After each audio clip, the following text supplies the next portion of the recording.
back to another video, family. If you're new, I am Emily, otherwise known as Shamanism. You can call me anything, just don't call me late for dinner.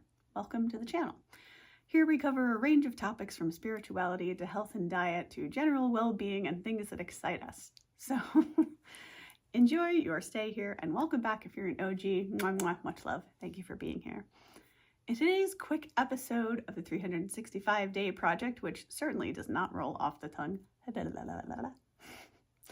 I thought I would talk briefly about medical advocacy. So if you happen to not be someone who has specifically themselves dealt with a chronic or someone who has had a chronic or more severe than chronic illness, then you may know that advocacy, if I could words today, is kind of a tricky subject. Now, the reason I wanted to come here and talk about this today was sort of twofold. One is that I am someone who struggles or has struggled in the past with anxiety and depression. And for the most part, it's been the anxiety that's put me into the hospital before with panic attacks and things. And something that I think is not uncommon to my experience, and this is nothing against medical practitioners by any stretch of the imagination.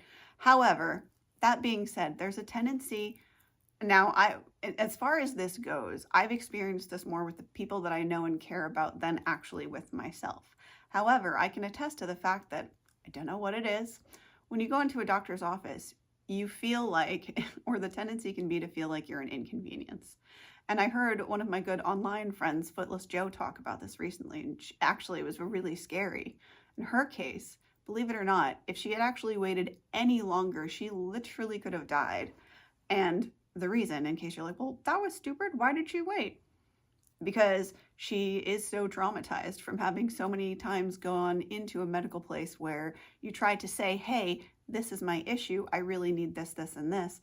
And they just say, like, essentially, to put this not so delicately, we're going to do what we're going to do, and you don't really get a say in that. And it's like, well, hang on here, we're the patients in that situation. So I wanted to bring up that subject and put that in the forefront because, as I said, it is something that I have dealt with to a very small degree. And more importantly, that I've seen my friends who have much more severe issues, not in the sense of like debilitating necessarily, right? But what I mean is that their issues could be very urgent.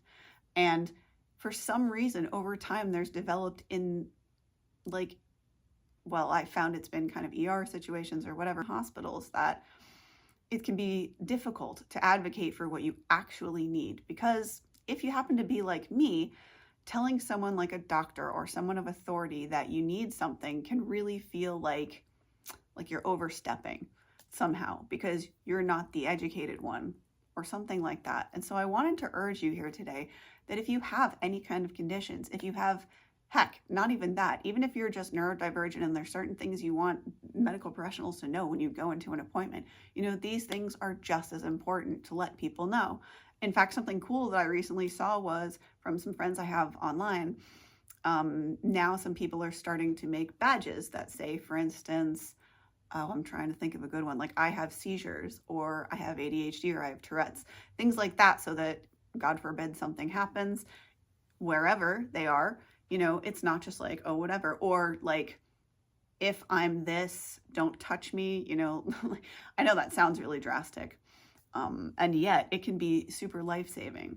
So I wanted to bring that here to the forefront and say that no matter whether you have a super serious condition like cancer or like MS or any of these really serious things, no matter whether you have something like that or whether you just have an invisible illness like me or whatever it is, know that it is your inherent right as a human being on the earth to be treated just as well as any other person going into a doctor type situation. So that's really all I wanted to share. There's a tendency to feel like, to allow ourselves to, in a way, be bullied sometimes into either treatment or specific treatment options or specific medicines even. And it would be my advice to you, take it or leave it, to stick to your guns. And I know it's really hard. I'm here in this video, though, to encourage you that you've got this, to stand your ground, because what you need is important, and it does matter, and you matter, and it could literally save your life. As my friend Joe said, it could literally save your life to inconvenience a doctor. So please, go make sure you get checked out if you have any things that you are seriously concerned about. And with that, I hope you have a beautiful day or night wherever you are tuning in from, and I will see you beautiful cats in the next one. Bye.